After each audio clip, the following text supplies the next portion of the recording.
what is behind this? Why did you do it?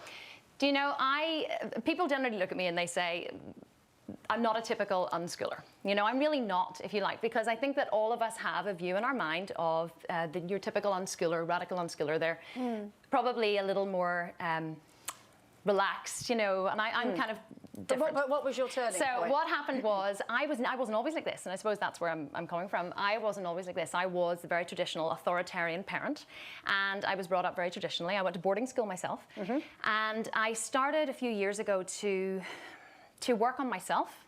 And I began to, I got involved with a company in America called Executive Success Programs, and that really helped me to become more self-aware. So I began to change my viewpoint of how I was with my life. And then whenever the kids came along, I wanted to parent them in a way that was very peaceful and very humanitarian, very compassionate. But I found that really hard to do when I wasn't controlling them. I didn't want to control them. I didn't want to punish them. But it's very hard to get kids to do. But that to me is the key. If you never discipline your children, you're going to have a relationship with them where they don't understand the boundaries so that you're going to have problems that, I mean, I don't have problems with my children. I don't have problems getting them to school. I don't have problems. I've taught them good manners. They know I'm their mum.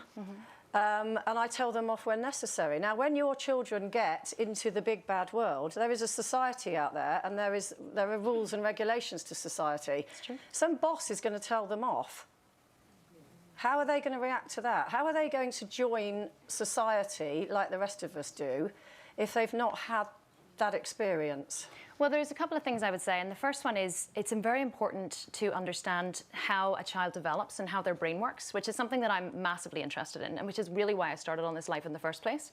Before puberty, a child's brain isn't cognitive, so they don't reach cognition generally until the age of around 12 or 13. So before 12 or 13, they can't actually make sense of the world. So if something scary happens, or someone shouts at them, or someone's angry with them, they can't go, oh, you know, Jane was just having a bad day. She maybe, you know, she was late to work, you know, her viscera's up, it's okay. They can't do that. They really take it on board, and they take it very personally. But after cognition, after puberty, something in the brain happens. And although if someone is angry with them, they may still have a fight or flight reaction, they don't make it mean something that it isn't. They can logically start to process things and say, well, that doesn't mean that I'm a bad person, it just means she may be having a bad day. Kim, can I just ask something?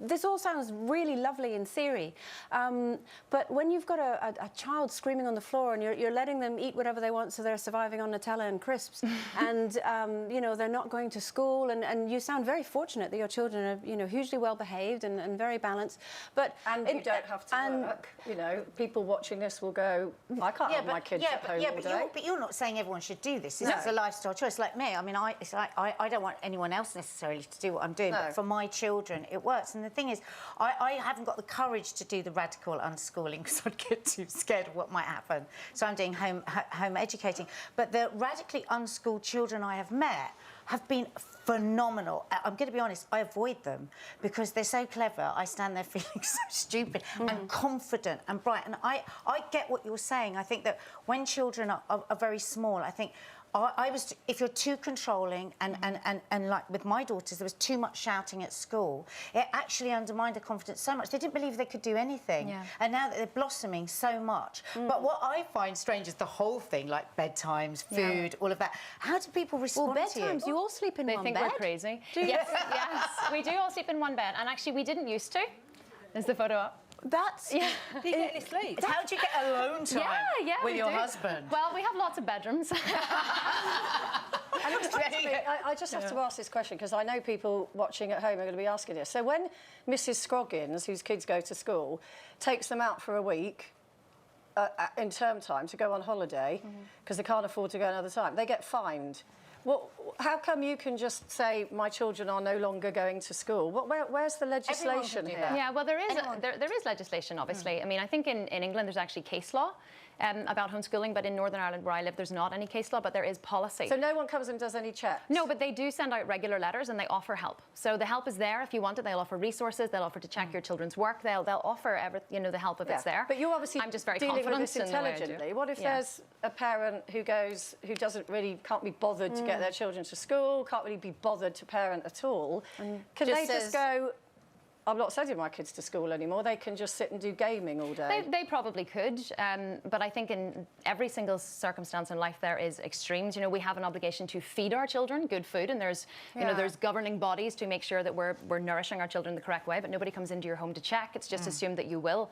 And honestly, we chatted about this before the show. Teachers see children looking emaciated and report it.